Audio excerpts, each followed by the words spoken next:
हाय traders, multibagger stock series के part 13 में आपका स्वागत है। इसमें हम एक एसएमई कंपनी को देखने वाले हैं जो मेन बोर्ड में कन्वर्ट हो चुकी है।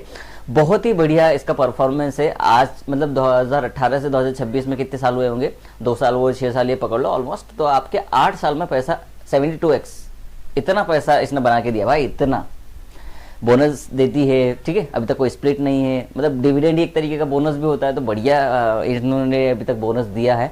बहुत बढ़िया कंपनी का बिजनेस मॉडल है, B2B बिजनेस में काम करती है। 180 रुपये प्रति शेयर के भाव पर इसका IPO आया था। हम डिटेल में चर्चा करेंगे इस बारे में। और अभी करंट इसका प्राइस है 656-670 रुपये चल रहा होगा, इस बीच में चल रहा होगा, ठीक है। एसएमई कंपनी मेन बोर्ड बनी है, NSE पर लिस्टेड कंपनी है। इसका प्रॉपर बिजनेस देखेंगे, इसके फाइनेंशियल देखेंगे, शेयर होल्डिंग पैटर्न देखेंगे, लास्ट में इसका चार्ट भी देखेंगे। तो इन सारी चीज़ों को देखने वाले हैं। देखो, ये जो मल्टीबैगर सीरीज वाला मेरा जो सीरीज है, इसका मकसद ये नहीं है कि लोगों को स्टॉक्स बाय करवाना है, ठीक है। इसका एम है कि लोगों को जो स्टॉक्स नहीं पता है वो पता चले। फिर अगर उनको ये बिजनेस स्टॉक पता हो कि स्टॉक तो भाग रहा है, क्यों भाग रहा है, तो शायद उनको ये पता चल जाए, तो थोड़ा बहुत अपन हेल्प कर देते हैं, ठीक है। ये एक ये है कि और ज़्यादा नॉलेज मिल जाए कि कंपनी में क्या क्या देखना चाहिए, ये भी है। तो वैसे कुछ बहुत ज़्यादा तो है नहीं, थोड़ा बहुत जो भी अपने से हो पाता अपन करते हैं। पर चलो इसको एनालाइज करते हैं इस कंपनी को, ठीक है। बहुत बढ़िया मतलब है। चलो पहले इस कंपनी का नाम समझते हैं। कंपनी का पूरा नाम है स्काई गोल्ड लिमिटेड। इसका अपन हिस्ट्री देखते हैं। कंपनी की शुरुआत 2005 में चौहान परिवार द्वारा एक पार्टनरशिप की फर्म के रूप में स्टार्ट की गई थी। मई 2008 में इसे प्राइवेट लिमिटेड कंपनी में रजिस्टर्ड किया गया था। यह कंपनी नवी मुंबई में स्थित अपनी मुख्य फैक्ट्री से पूरी तरह ऑटोमेटेड B2B बिजनेस मॉडल पर काम करती है। मतलब ये रिटेलर्स को सप्लाई नहीं करती, जो भी इसका प्रोडक्ट सर्विस है वो बिजनेस टू बिजनेस है, ठीक है। अब कंपनी का अपन हिस्ट्री फिर से देखते हैं। 2005-2008 मुंबई की जेवरी बाजार से पार्टनरशिप फर्म के रूप में ज्वेलरी मैन्युफैक्चरिंग की शुरुआत हुई थी। 2008 में डिजाइन और प्रोडक्शन को इन हाउस खुद के नियंत्रण में लाने के लिए sky gold private limited company बनाई इन्होंने, ठीक है। और जून 2018 में कंपनी को पब्लिक लिमिटेड में बदला गया और इसका नाम रखा स्काई गोल्ड लिमिटेड। 2018 अक्टूबर की बात करें तो कंपनी अपना IPO लाया। BSE SME प्लेटफॉर्म पर आया था। BSE देखो, अगर लोगों को नहीं पता है SME IPOs के बारे में, तो SME IPO एक ही एक्सचेंज पे आ सकता है एक टाइम पे, या तो BSE SME पे आ जाए या तो NSE इमर्ज पे आ जाए। BSE SME BSE का SME IPO का प्लेटफॉर्म है, एंड जो NSE इमर्ज है वो NSE नेशनल स्टॉक एक्सचेंज का SME प्लेटफॉर्म है, जहां पर SME कंपनी अपने IPO ला सकती है, ठीक है। लिस्टिंग के बाद वो दोनों जगह लाए वो अलग बात है, लेकिन SME IPO एक ही एक्सचेंज पर आता है। तो पहले ये BSE पे आया था, ठीक है। BSE SME प्लेटफॉर्म पर लिस्ट हुई थी। जनवरी 2023 की बात करें तो कंपनी ने SME एक्सचेंज से आगे बढ़कर BSE और NSE के मेन बोर्ड पर अपनी जगह बनाई। पहले BSE SME में SME कंपनी थी, फिर जब ये 2023 में मेन बोर्ड हुई, कब हुई थी, जनवरी 2023 में, तब फिर ये NSE पर भी आई और BSE पर भी आए। तो पहले एक ही एक्सचेंज पे आ सकते हो। उसके बाद अगर और SME कंपनी मेन बोर्ड में कब कन्वर्ट होती है, कैसे कन्वर्ट होती है, वो मैंने पेड कोर्स में बताया है। तो अगर आप सीखना चाहे तो वहाँ पर सीख सकते हैं। वैसे मैंने नॉर्मली भी बताया होगा कुछ शॉर्ट्स में, ठीक है। ओके, फिर नया नाम हाई मार्जिन वाले डायमंड ज्वेलरी बिजनेस के कदम रखने के बाद कंपनी का नाम sky gold and diamonds limited कर दिया गया है। तो अभी करंट जो नाम है वो है sky gold and diamond limited. पहले इसका नाम था स्काई गोल्ड, ठीक है, लिमिटेड। फिर उसके बाद फिर स्काई गोल्ड प्राइवेट लिमिटेड रहा, फिर स्काई गोल्ड लिमिटेड किया, एंड देन फिर जब ये मेन बोर्ड में कन्वर्ट हुई तो इसका नाम फिर से चेंज हो गया। तो 4 नाम है इसके भी। इसमें मजा आता है ना इस तरीके से चीज़ों को आप जब देखते हो कंपनी की हिस्ट्री पर, क्योंकि जितना ज़्यादा जानते हो उतना दिमाग को ज़्यादा अच्छा लगता है। मतलब जो रियल प्लेजर है वो माइंड है, ठीक है। तो जितना ज़्यादा सीखते हैं उतना ज़्यादा अच्छा होता है। तो मैं चाहता हूँ कि आप भी ज़्यादा से ज़्यादा सीखें, ठीक है। इसमें ही नहीं, और भी चीज़ें पढ़ते रहे हमेशा। चलो बिजनेस मॉडल देखते हैं। B2B model. स्काई गोल्ड सीधे ग्राहकों को ज्वेलरी नहीं बेचती, ये बड़े ज्वेलरी ब्रांड्स और बड़े रिटेल स्टोर्स के लिए गहने बनाती है या उनको बेचती है, ऐसा बोल सकते हैं। एसेट लाइट मॉडल, मतलब कंपनी ज्यादातर ग्राहकों से मिलने वाले सोने को प्रोसेस करती है या बैंकों से सीधा सोना खरीदती है। इससे सोने की कीमतों में होने वाले भारी उतार चढ़ाव से कंपनी पर ज्यादा असर नहीं पड़ता है। इसको फिर से समझो। देखो, जैसे मान लो कि कीमत सोने की ज्यादा बढ़ गई, ठीक है, तो इनकी ज्वेलरी की कीमत भी बढ़ेगी, और अगर गिर गई तो इनकी ज्वेलरी की कीमत भी गिरेगी। लेकिन जबकि इनके पास ऑलरेडी ये सीधे मतलब है ना, थोक समझ लो, थोक में खरीदते हैं माल, तो इन पर बहुत ज़्यादा असर नहीं पड़ता इनके बिजनेस पे। तो गोल्ड के प्राइसेस ऊपर नीचे होने से ज़्यादा इस कंपनी में नेगेटिविटी नहीं आएगी, ठीक है। पॉजिटिविटी आ सकती है पर नेगेटिविटी कम आएगी। तो आप इसको इस तरीके से बोल सकते हैं कि बहुत ज़्यादा सेंसिटिव बिजनेस नहीं है गोल्ड के मामले में, बहुत ज़्यादा सेंसिटिव। कि अगर कुछ उल्टा सीधा हो गया तो कंपनी में के मार्जिन पे बहुत ज़्यादा असर पड़ जाएगा, ऐसा नहीं है। फिर भी आप डिटेल में एनालाइज कीजिएगा। अगर इसमें आप लंबा चौड़ा कुछ इन्वेस्टमेंट करना चाहते हैं 2 करोड़ 5 करोड़ 50 करोड़ का, तो एक बार देखिएगा, ठीक है। खासियत मुख्य रूप से 22 carat light weight casting jewellery, मतलब समझो 22 कैरेट सोने में काम करती है। इसमें प्लेन गोल्ड, इटालियन, टर्किश और पत्थरों से जड़े गहने शामिल है। डिजाइन लाइब्रेरी की बात करें तो कंपनी के पास 5 लाख से ज़्यादा डिजिटल डिजाइन मौजूद है।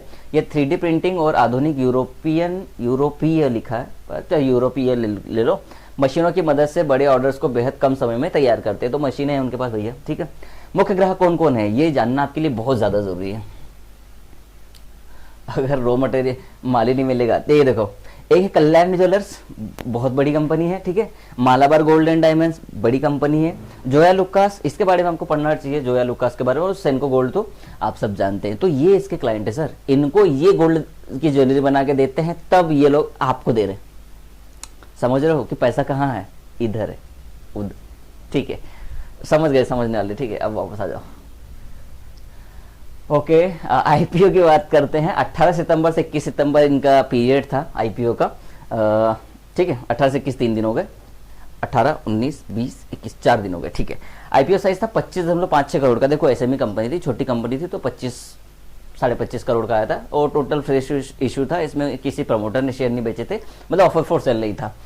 180 रुपये प्रति भाव, फेस वैल्यू 10 की थी और लॉट साइज 800 का था, मतलब 180 गुना 8 इतना पैसा लग रहा था। तो रिटेल निवेशकों के लिए 144 का इन्वेस्टमेंट था एक लॉट के लिए। ये बीएससी एसएमई पे आया था 2018 में। ओके, इसका मतलब 1 ही गुना सब्सक्राइब हुआ था। उसके बाद कुछ और है क्या, ये वहीं पर लिस्ट हुआ था जहां पर मतलब प्राइस था 180 रुपये 50 पैसे। बोनस की बात करें तो 2 बार बोनस दिया है। एक बार बोनस दिया है 2024 में और एक बार बोनस दिया है 2022 में। तो 2022 में पहला बोनस दिया था, मतलब 1 शेयर पे 1 शेयर। मतलब मान लो आपके पास पहले 800 शेयर थे, पहले लॉट में था ना एसएमई, क्योंकि 2023 में खुला हुआ है ना, छुट्टा तब हुआ था, मेन बोर्ड पे तब आया ना 2023 जनवरी में। तो उससे पहले तो लॉट में था, तो 1,44,000 आपने पहले लगाए थे। तो 2022 महीना भी लिखा है क्या, सितंबर 2022, 1 शेयर पे 1 शेयर। पहले आपको 800 शेयर मिले थे, तो मैं इसको 1 ले लेता हूँ, ठीक है। 1 शेयर पहले था तो 1 फ्री में मिला, मतलब आप टोटल आपके पास 2 शेयर हो गए। याद रखिए, कैलकुलेशन बहुत इंपॉर्टेंट है। उसके बाद फिर दिसंबर 2024 में इन्होंने 9:1, मतलब 1 शेयर पे 9 शेयर एक्स्ट्रा मिलेंगे, ठीक है। तो आपके पास 2 थे, तो 2 पे 9 मिलेंगे, 18। अब माफ कीजिए, टोटल 18 हुए प्लस 2 जो आपके पास पहले थे, तो 20 शेयर हो गए। मतलब आपने अगर आईपीओ के टाइम पे सिर्फ 1 शेयर लिया होता या 1 लॉट लिया होता, ऐसा मान लो, ठीक है, तो 1 शेयर लिया था, तो अब आपके टोटल 20 शेयर होंगे अभी तत्काल की स्थिति में। तो अगर इसको 180 रुपये प्रति भाव से आप निकालोगे कि 1 शेयर भाई मैंने 180 रुपये भी लिया था, तो फिर 1:1 पे 2 शेयर हो गए, एंड देन आप 20 शेयर हो गए, ठीक है। तो वहां से अगर आप पैसा निकालोगे तो इसको समझो, बहुत प्यारा है ये कैलकुलेशन होनी चाहिए मेरे पास, शायद मैंने नीचे रखी हो, जल्दी करो। मान लो 1 शेयर 180 रुपये के भाव पे था, तो अभी आपके पास 20 शेयर 180 के भाव पे होनी चाहिए। लेकिन अभी करंट मार्केट प्राइस 650 चल रहा है, तो आप पैसा गिन लो कि कितना पैसा बना है, ये समझाना चाह रहा था मैं। इतना पैसा बना है सर, ठीक है, तो पैसा भयंकर है। चलो अब इधर चलते हैं। डिविडेंड इन्होंने दिया है, 1 रुपये का डिविडेंड भी दिया है, तो ठीक है, इतना कोई बहुत ज़्यादा है नहीं। स्प्लिट कुछ नहीं आया अब तक, कोई स्प्लिट नहीं है। फेस वैल्यू अभी भी 10 ही है। ये 2018 में अगर आपका 1 शेयर था तो आप 20 शेयर हो गए हैं। ये कैलकुलेशन है, आप चाहे तो स्क्रीनशॉट ले सकते हैं। वो टेलीग्राम में मैंने बना दिया एक चैनल, ये पीडीएफ उस पर मिल जाएगा, तो आप देख लेना एक बार। अभी के टोटल मार्केट कैपिटल के हिसाब से कंपनी का टोटल वैल्यू है 10,000 करोड़ के आसपास, 650 का भाव है। हाई 684 रुपये का लगाया, अभी हाल ही में लगाया है, और बहुत बढ़िया रिटर्न इसने बना के दिए हैं 1 वीक के अंदर। ROC 27% का है, ROE 29% का है, बुक वैल्यू 77 की है, स्टॉक का P 36 का दिखा रहा है, और फेस वैल्यू 10 का है। कुछ और इंफॉर्मेशन की है कि हमारे पास 3 साल का जो प्रॉफिट आफ्टर टैक्स का जो ग्रोथ है बहुत बढ़िया है यार, 98% का है। पिछले 3 साल का प्रॉफिट आफ्टर टैक्स में ग्रोथ, 3 साल की सेल्स ग्रोथ है इनकी 65% की, देखो इसीलिए तो वो पैसा बन रहा है ना। और ROE इसमें है 19.4। ये देखो NSE का डेटा है, कभी थोड़ा सा अपडेटेड नहीं रहता है, तो जब ज़्यादा फर्क नहीं आएगा, तो उस पर ध्यान मत दीजिए। निफ्टी टोटल मार्केट इंडेक्स का हिस्सा है, और निफ्टी माइक्रो कैप 250 का हिस्सा है। 10,000 करोड़ की कंपनी है। डेट ऑफ इनकॉर्पोरेशन 2008 की है, डेट ऑफ लिस्टिंग 2023 की है। ये एनएससी पे, क्योंकि एनएस देखो यही चीज़ समझा, अब मैं फिर से समझा देता हूँ आपको।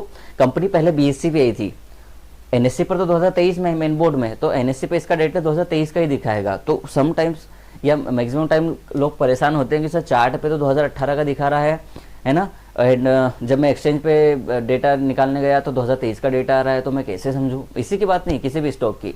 तो एक बार आप दोनों एक्सचेंज पे चार्ट को उठाकर देखिए कि आप एनएससी पे देख रहे हैं कि बीएससी पे देख रहे हैं, ठीक है। फिर एक्सचेंज पे जाके एक बार उनका लिस्टिंग टाइम देखो कि किस पे आया था। तो ऐसे एसएमई में बहुत ही कन्फ्यूजन होता है, तो इस चीज़ को आप ध्यान में रखिएगा, ठीक है।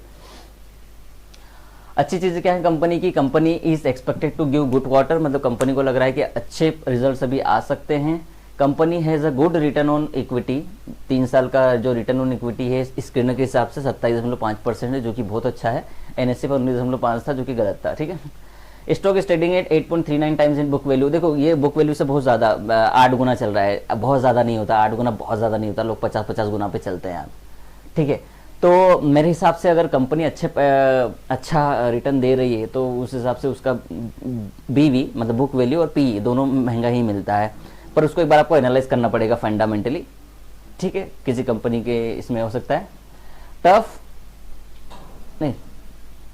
नहीं लिखा, दो the company is reporting repeated profits it's not paying out dividend. Company dividend नहीं दे रही तो बोनस तो दे रही ना भाई, बोनस बहुत हो जाता है, और कितना बोनस है आप, पर ठीक है।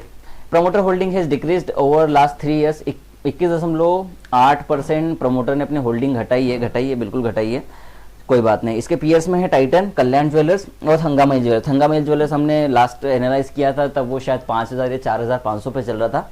आज का करंट मार्केट प्राइस उठा के देख लो, महान इस हस्तियों 6,900 से 7,000 के आसपास चल रहे हैं, वहाँ से स्टॉक ऑलमोस्ट 60-70% का रिटर्न दे चुका है। तो जब मैं कोई स्टॉक बताता हूँ तो कुछ ना कुछ रीज़न होता है, बस मैं बता नहीं सकता क्यों, क्योंकि अभी सेबी का लाइसेंस मिला नहीं है, जैसे मिलेगा फिर मज़ा आना शुरू हो जाएगा, ठीक है। पर तब बात ही है कि जब सेबी का लाइसेंस आ जाएगा तो सब पेड रहेगा कोई बात नहीं। क्वार्टरली रिजल्ट देख लो आप, सेल्स का 2023 दिसंबर से लेके मार्च 2026 तक का रिजल्ट है इसमें। तो 460 करोड़ की सेल्स, ये करोड़ में ना के सामने अभी हम 1900 करोड़ की सेल्स पे चल रहे हैं, ठीक है। ऑपरेटिंग प्रॉफिट की बात करें तो 18 करोड़ के सामने 141 करोड़ चल रहा है। पीबीटी जो पहले 12 करोड़ का हुआ करता था वो बढ़ रहा है 126 करोड़ का हो गया, अब तक का हाईएस्ट है। नेट प्रॉफिट 9 करोड़ का हुआ करता था 2023 दिसंबर में, ठीक है। सितंबर में कंपनी मेन बोर्ड हुई थी, तो उसके सामने भी लगभग 10 गुना ज़्यादा हम प्रॉफिट कमा रहे हैं। अर्निंग पर शेयर देखो, जहाँ 68 पैसे का अर्निंग पर शेयर था, आज वहाँ 5.44 रुपये, मतलब 5 रुपये 44 पैसे का चल रहा है अर्निंग पर शेयर। इसमें क्या है भाई, ये प्रॉफिट एंड लॉस है, ये तो हमने देख लिया, चलो इसका हटाओ।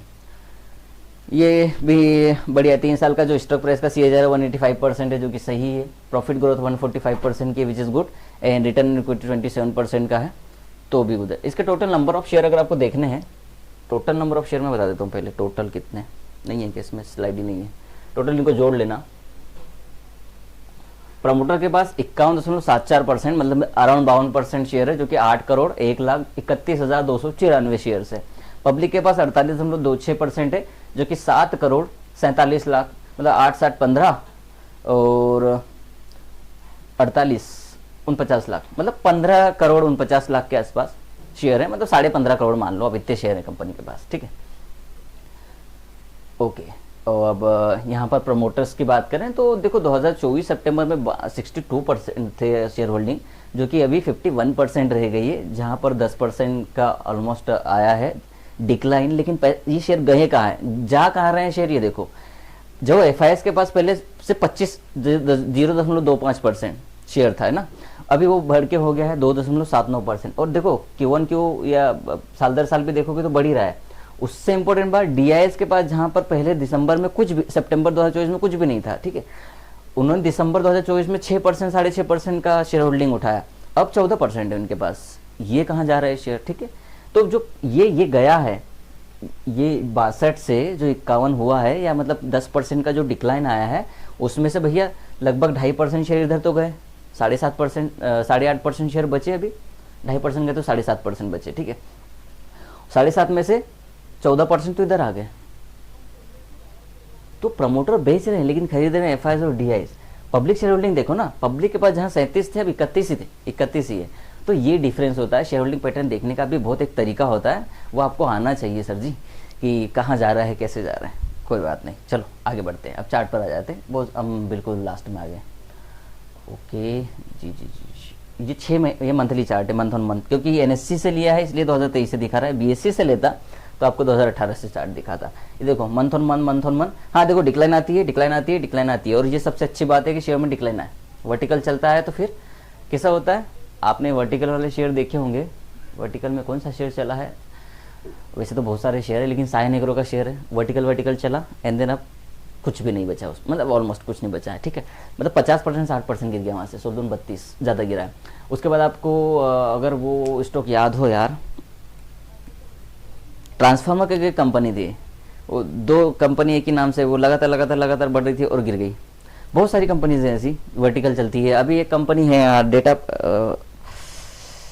कुछ डेटा करके कंपनी है, उसका चार्ट भी ऐसा ही था एंड देन फिर वैसा गिर गया, तो उनमें रिकवरी भी लेट आती है फिर। तो जहाँ पर डिक्लाइन देखने को मिले, अब देखो ये वाला चार्ट है वीकली चार्ट, वीकली चार्ट में आपको दिख रहा है कि भैया ये स्टॉक आपको 500 रुपये से 250 रुपये ला सकता है, मतलब 50% का रिट्रेसमेंट भी आ सकता है इस स्टॉक में। तो चार्ट आपको बताता है कि जो आप स्क्रिप्ट चूज कर रहे हो वो कितनी रिस्की है। उससे इंपॉर्टेंट बात है भाई जितना गिरता है उतना कवर करता है कि नहीं। मतलब शॉर्ट टर्म में अगर आप 3 महीने 4 महीने तक अगर वेट करें तो क्या वो रिकवरी पॉसिबल है। बहुत सारी चीज़ें सिखाई जाती है शेयर मार्केट में, आपको किसी व्यक्ति से सीखना चाहिए, ठीक है। अब देखो ये वाला ब्रेकआउट एंड देन ये वाला breakout and then stock is going to 750-800। मुझे लगता है कि अगर अच्छा रिजल्ट आता है तो इस स्टॉक में बहुत अच्छा मूवमेंट आगे देखने को मिलेगा। पर देखो कोई बाय सेल रिकमेंडेशन नहीं है, अपने एडवाइजर से पूछेगा। पहला सपोर्ट इसमें 500 रुपये का है, अच्छा सपोर्ट, बड़ा। अगर वीकली डेली सपोर्ट की बात करेंगे, बड़ा सपोर्ट, उसका मूविंग एवरेज से कोई लेन देन नहीं, मैं वहाँ जा ही नहीं रहा हूँ। मैं कह रहा हूँ कि 500 रुपये का सपोर्ट बहुत अच्छा है, 480 से 500 वेरी गुड सपोर्ट। अगर किसी वजह से हैंड पर डिक्लाइन आती है तो ये बहुत अच्छा प्राइस हो सकता है, ठीक है, ध्यान दीजिएगा। रेजिस्टेंस की बात करें तो पहला रेजिस्टेंस जो आई एम एक्सपेक्टिंग 750, 750, 720 से 750, वहाँ पर एक रेजिस्टेंस मिलेगा, क्योंकि 680 यहाँ है तो 700 रेजिस्टेंस नहीं बनना चाहिए। मतलब 680 को अगर हम टच कर चुके तो 700 ऑलमोस्ट आ चुका है, तो रेजिस्टेंस दूर होना चाहिए। तो ये वाला इस तरीके से है।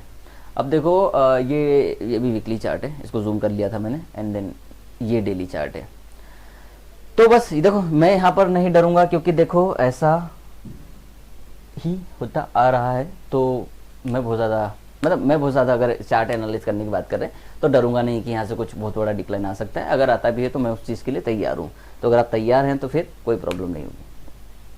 तो यही था इसका fundamental technical financial business model. Video कैसा लगा प्लीज़ बताइएगा। अच्छा लगे तो लाइक करें, शेयर करें, सब्सक्राइब करें एंड देन अपने फ्रेंड्स के साथ में शेयर करें इस वीडियो को, ताकि ज़्यादा नॉलेज मिले। बाकी देखते रहिए इसी तरीके के नॉलेजेबल वीडियोस के लिए। एंड कुछ लगे तो कमेंट बॉक्स में आप बिल्कुल अपनी राय रख सकते हैं, कुछ पूछना है तो पूछ सकते हैं एंड देन किसी को सीखना है तो वो कनेक्ट कर सकता है, नीचे स्क्रीन पर नंबर आपको मिल जाएगा। Thank you for watching, keep watching, देखते रहिए।